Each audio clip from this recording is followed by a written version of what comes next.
Welcome to the Infinite Jungle. On today's show, I have with me back again Nixo and Yorick, my two favorite Ethereum staking gurus.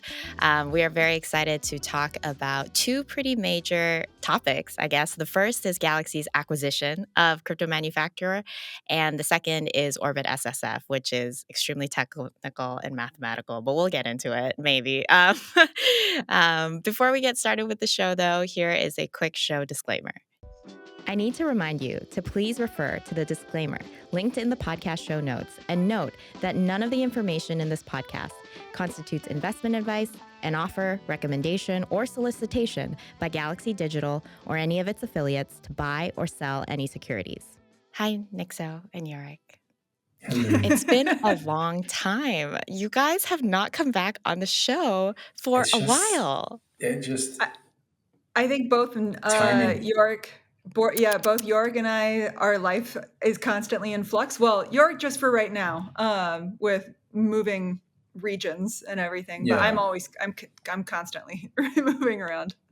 Well, I very much appreciate you guys coming back because it's always so fun to talk. And I would like to reintroduce Yorick as a fellow Galaxy comrade, a fellow Galaxy colleague now. So much has changed, but also so much hasn't. Yorick, do you want to go over kind of like what has happened and how you're feeling about it? Are you happy to be part of the Galaxy family? Of course I am. And it says so in my contract that I am. This is, maybe I shouldn't have set it up that way. Kidding aside. I kind of appreciate this. That you're going to be. Do you ever watch John Oliver? He does the whole he does the whole HBO daddy or whatever it is. Like he's like, I'm not going to bow down to. I'm going to say whatever I think, even though this is my parent company. Nice. I love it. Yorick can be the John Oliver of the crypto space. John Oliver of Galaxy? Yeah, I'm already the John Oliver of Lido, so there's that. The John Oliver. How has the reception been from your staking circles and stuff of the announcement that we are now one? Yeah, really positive. People have been very happy for me personally, and overall think this is a good thing. Obviously, there's some due diligence to be done, which is being done right now. So if you're curious, you can go to the Lido governance forums, for example, and you'll see a thread there on, CryptoManufaktur was acquired by Galaxy. Does that change anything at all? My position is it doesn't. Really, it was a full asset acquisition. So the team remains the same. Everything we're running remains exactly the same. We just have more resources now with Galaxy, which we hope to bring to bear. CryptoManufaktur is tiny, was tiny. 3 engineers, that's it. So we managed to run all this with 3 SREs, me being one of them, mostly because extremely heavy reliance on automation. And hopefully with the Galaxy team, we can have a little bit more follow the sun and, better on-call rotation. Is it also a conversation with Rocket Pool? Because you run an ODAO node, right? Yeah, so that's ongoing, not super fast. I believe the best thing there to do is to, because the name is attached, is to put in a leave proposal for the CryptoManufaktur ODAO and then a joint proposal for Galaxy. So it will be a new node. Gotcha. Nice. The governance processes for this is totally new. It's not something that... It is. It doesn't happen often. And Lido in particular, I think Rocket Pool as well, they're kind of like, we should have governance processes for this. Why don't we create those now? I think also, not only does it not happen very often, but I think that people tend to be less transparent than Yorick. Yes. In all his dealings. And so I think this is probably the first time that they've had someone come through and go putting it all out on the table. This is what's going on. We need a process for this, rather than somebody being like, maybe this just won't get talked about. And I think it happens more often than people think with Yes. Prism, and there was a couple others that Izzy had mentioned in his Lida post, talking about this acquisition. And it Yeah. sounded to me like Izzy was very supportive, knowing that all of the operations would stay the same. And the For main sure. change is really that there's more Yeah, resources so now. Prism is a prime example. They were, of course, very open about it. They were acquired by Off-Chain Labs, so they're now part of the Layer 2 ecosystem. And I think at the time it was just a non-event. They just continued, right? There was no discussion, no forum post, as far as I know. And what's being done now is to say, well, maybe we should have some form of process around this when it happens. I also kind of like that this is a success story of a solo staker, because Yorick started out solo staking and started a business running validators, and has found a lot of success doing this. Yep. And I am Yeah, so, it's so amazing. excited to be working more closely with you, Yorick. It's wonderful. Absolutely. It's kind of crazy to see you on the Slacks sometimes. I'm like, wow, this is a guy I used to DM on Twitter. I used to have to, telegram him, all on the more like Now you non can just do it and you just slide into my Slacks, right? slide into your Slack. Yes, exactly. Yes. Well, I'm so excited for the cool things that projects and stuff that I'm sure CryptoManufaktur will be able to do now with Galaxy resources, Yep. different ways in which services will be able to expand. Looking forward to all of that, and when we have both of you back on, which we definitely will, because I love talking to you guys, we can talk about those exciting announcements too on the show. Yeah. Well, let's get right on to the next topic of discussion, which is Orbit single slot finality. This is a topic that Nixo, you brought to my attention, and I am still trying to wrap my head around. It is very dense, but I get the point that the two main things that we're trying to do is cap the validator size and increase solo staking viability. So, do you mind just giving a rundown of how this proposal caps validators and improves solo staking viability?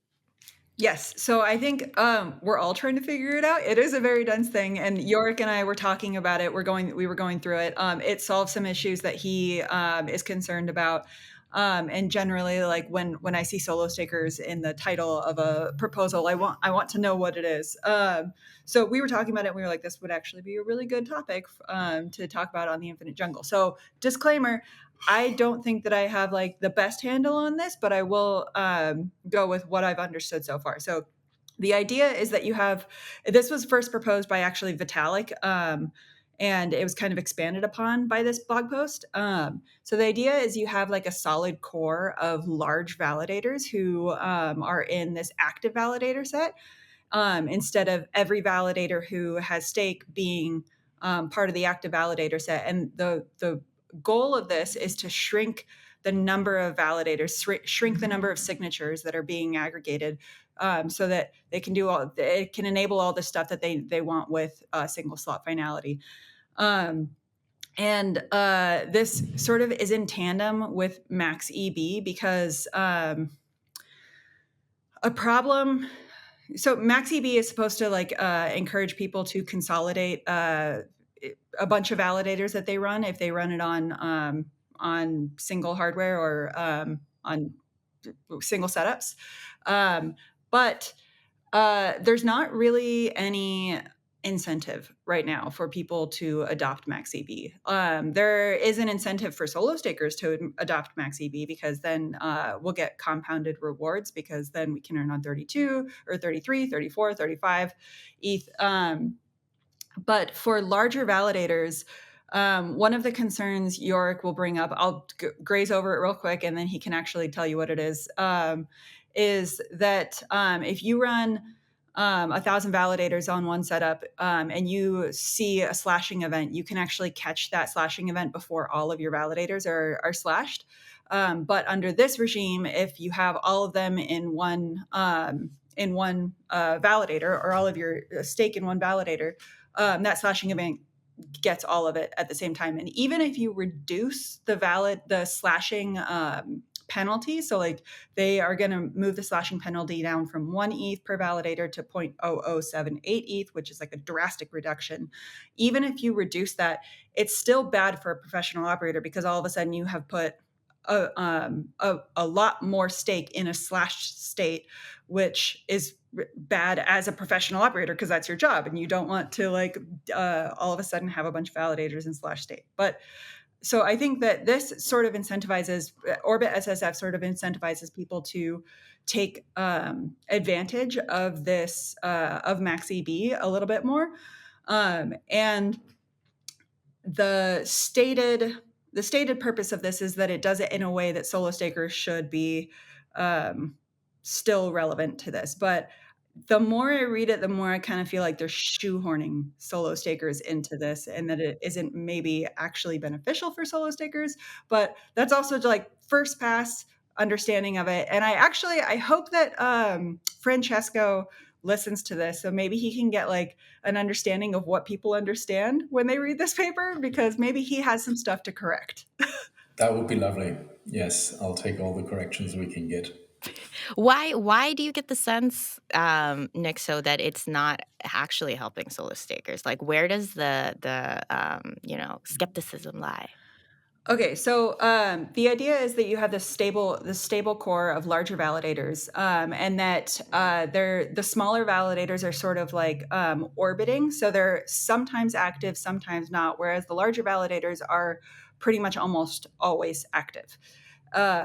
And so the more so say the active validator set is 8,192.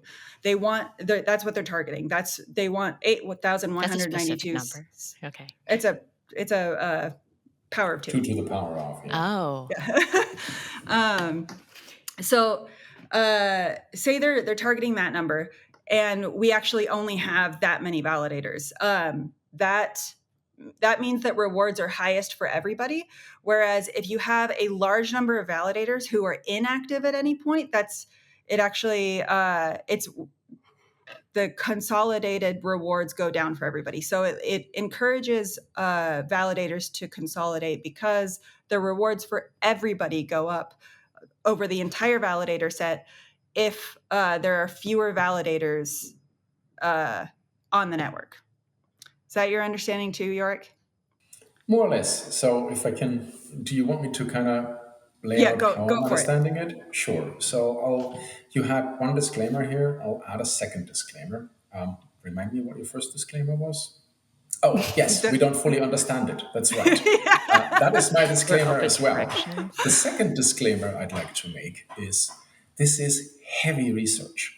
Like, this is discussion level stuff, research level stuff. None of this is set in stone. None of it is even close to an Ethereum improvement proposal, an EIP, meaning implementation in clients and inclusion in a hard fork, right? So let me step back a little. You said this came from one of Vitalik's ideas. So Vitalik really wants something called single slot finality, SSF. The idea behind single slot finality is that Ethereum, instead of finalizing in roughly 15 minutes or so, right now, 2 epochs thereabouts, right? It can finalize every slot. And there's nuances to that, like how high is the economic security? When you read the paper, you'll see like that they have a step function, right? Right now, it is no economic security until 64 slots have passed, and then full economic security. That's finality. And they're looking at, in the first slot, a little bit, second slot more, third slot more, fourth slot even more. I think after 4 or 5 slots, we're at 100% economic security, right? So that's definitely a good. When you think about use cases that we currently don't have in Ethereum, but that might be interesting. Things like, let's say I'm in a country where banking is just not stable, right? And I'd like to be able to pay with Ethereum. Okay, so since we now have extremely low fees on layer 2 since the last hard fork, you could use a layer 2 for that. But it takes 15 minutes to finalize. no matter what you're doing, right? There are some layer twos who are like, we can work around that and have our own finality, but the base layer finality is 15 minutes. So making that single slot and being able to say, this stuff is final right away within 12 seconds, to my mind, enables use cases like payment processes, right? 12 seconds is close enough to Visa that it doesn't matter. I can wait 12 seconds for my latte to go through, but not 15 minutes. Thank you. At that point, I'm back in my car and I've probably finished drinking it, you know? So that's what single slot finality is. Now, from a technical perspective, we right now have 1 million plus validators in the set. This is not feasible for single slot finality. It's technically at this point in time not possible. Also, including and I'm bringing this into the kind of the wider ecosystem idea, including the Ethereum ethos of this should run on home PCs, this should run on mini PCs, right? Everybody should be able to participate like solo stakers. We don't want huge machines in order to handle consensus. Of course, you could say, what do we care? Just reduce this to a few extremely beefy machines and data centers, and we can do whatever we want compute-wise. But that's not the design. The design is to keep solo stakers viable. So we need a smaller validator set. Not just for single slot finality, by the way, we've seen that at around 2 million validators, the whole consensus algorithm fails to finalize. It stays live, but it can no longer finalize. It's too much. It can't aggregate signatures fast enough. We know that 1.6 million still works. That's where Holeshki is at right now. So another reason to reduce this, right? So now we get to Orbit SFF. So we talked about single slot finality. Nixo talked a little bit about what Orbit is, this idea of a stable core with rotating validators in the set around. The exact number is being discussed. The Orbit paper right now talks about roughly 32,000. Vitalik wanted roughly 8,000 for SSF. Those numbers will be bike shed until the cows come home, right? They'll figure out what the exact number should be once they know what the mechanism should be. So one thing that I think is really interesting that was discussed at a recent researcher retreat, week-long retreat that Vitalik tweeted about, is that Orbit SSF can be split. It can be Orbit and then SSF. So we could do Orbit before we do SSF. And what that enables would be validators with 3 to 4 ETH. So, and the reason it does that is because the reason we don't have 3 to 4 ETH validators right now, it would explode the validator set to a point where Ethereum consensus would just fail immediately, right? Just to clarify about the functionality of this Orbit SSF, if there is a core set of validators, do their responsibilities differ from the orbiting validators, the validators that are smaller? No. And this is where the paper gets into more detail. There are corner case failure states if you just randomly sample the validators where you don't have enough economic security in a given slot because you have just a couple 32 ETH validators, right? And you end up with you actually making yourself attackable, which you don't want, right? And so the researchers actually use very strong language. They said that all designs so far that try to do something similar have failed. That's their wording, right? And what they mean by failed is you're attackable. Your economic security is not what you think it is. And we're not going to get into, if you really want to, you can watch the the discussion between Justin and whoever it was from Solana about economic security is a meme. Anatoly, right, who says economic security is a meme. Well, we're in Ethereum and we believe economic security is real and not a meme. So while we believe that, we're going to, we meaning community researchers, etc., the whole thing is designed for economic security. meaning it costs this much to attack. So Go there's ahead. a core set of validators that produce blocks that are frequently chosen to produce blocks based on their stake weight, but the Yeah. protocol randomly selects from this pool of like smaller, say, solo stakers Right. to occasionally produce a block just to keep them And alive, it's not keep just them block going. production, it's Okay. attestation as well. Right? But It's they're not just chosen less block production. frequently. Is that right? And they are rewarded less frequently. And they are So okay. relative to the stake weight. So if let's look at that, right? Let's say today I have 64 validators with 32 ETH each, and Nixo you have one. I'm gonna get 64 times the block production on average, right? That's just how it's gonna work out. That is still the case in this system. Just now, my 64 validators are one with 2048 ETH. And it's completely proportional. If somebody has 1024 ETH, that is then the proportional likelihood to get chosen versus a validator with 32 ETH or a validator with 2048 ETH. So that there is a paper that looked into this to see, is it really true that nothing changes? And indeed, it is truly true. As far as the likelihood to get a block, nothing changes with MaxiB. This is independent of Orbit, by the way. This is just the maximum Ethereum balance change that is currently slated for the next hard fork in 2025 called Pectra. And the idea there is to voluntarily reduce the validator set by large operators, such as Galaxy, voluntarily combining 64 of the validators into one and doing that through all of the ones they have. And maybe keep a couple 32, right? But for the most part, make these really large validators. So Go ahead. how does this then help solo validators again? If it's the same, if it's, nothing really MaxiB changes? does absolutely nothing for solo validators. Orbit could if it is combined with another thing. So one thing Orbit does is reduce the number of validators in the validator set, and so reduce the number of signatures that need to be produced, and so make it possible for the Ethereum consensus to always run without issue.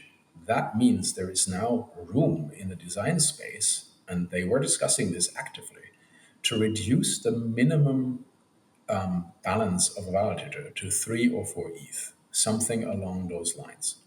One of the hardest things for solo validator is to actually come up with 32 ETH. That is challenging, right? Running the hardware, running the software, etc., is challenging as well. That kind of climb can be eased through work like Nixo does with EthStaker and their education. But the 32 ETH are the 32 ETH. You got to have that if you want to truly solo validate and not go into some other staking protocol. Nix, go ahead. You look like you want to say something. Yeah, so here's my problem with it is that what it enables and the behavior that it incentivizes can be two very different things. And so if it enables 3 ETH validators, great, but are we going to see 3 ETH validators is really the question.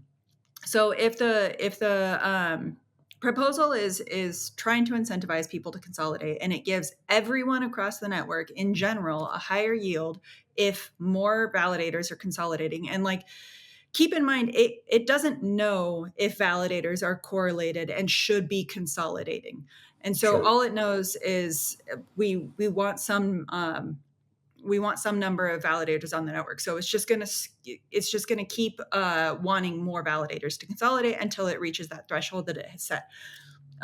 So what stops a liquid staking protocol from essentially vampire attacking solo stakers by looking forward and saying, if we get all solo stakers off of the network, we're going to get a higher APR that we can then bundle and say, this is going to be the future rewards if we can vampire attack solo stakers to come to bring their capital to a liquid staking protocol, and we can essentially give them that forward rewards by saying, if you dump your solo validator and bring your capital to us, we will give you all of those forward rewards right now. We will bring the incentives forward. So the incentive is to get solo stakers off the network in that case. But also to confirm, I don't think any of this is different from what we have now. Once MaxEB is enabled through Electra, which it will be, the more validators consolidate, the higher the rewards that will be for individual validators. There is an incentive. No, not No. right now. That's Yes, just That's the not dynamics no. risk and reward, the dynamic issuance policy for Ethereum, no?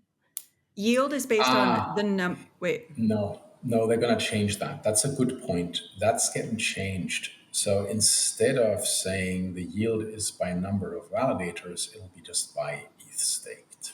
Right. So if you have less validators, I see. I guess the number of the stake seems the same. I see. Right. So they were thinking about that. They're 100% right. The intent is not to say yield is now 5% again. No. I see. So the consolidate. Yeah, that was a little dumb of me. But yes, okay, I see. Yes, Right. it's going to be in the Orbit, same. There are actually proposals to increase the socialized APY as more validators consolidate, and early on increase the individual APY of a consolidated validator, decreasing as we reach a threshold. So Nixo, that might answer your concern. That threshold also hasn't been defined. Again, research, it's being discussed, right? One idea was to say, what if we say we want 80% of validators consolidated and the rest the rest we want to keep open for solo stakers? So that curve that gives you a higher APY could end at 0.8 and say at that point, we're no longer increasing. We're not giving an individual reward anymore, and the socialized reward is now capped. Something along those lines. Okay, and so what stops a solo or from a liquid staking protocol from then griefing by bringing on their own 32 ETH validators or like 3 ETH validators, a bunch of 3 ETH validators, and then convincing solo stakers to then get off the network? I don't think anything does. I think at some point you are getting to the social layer. If you are an LST and you start griefing hard, it'll be obvious, right? It will not be subtle. You're going to spin up. You really think that's going to be subtle? I think you're going to spin up tens of thousands of little validators and it will be obvious, right? And then we'll have to see how people react to that.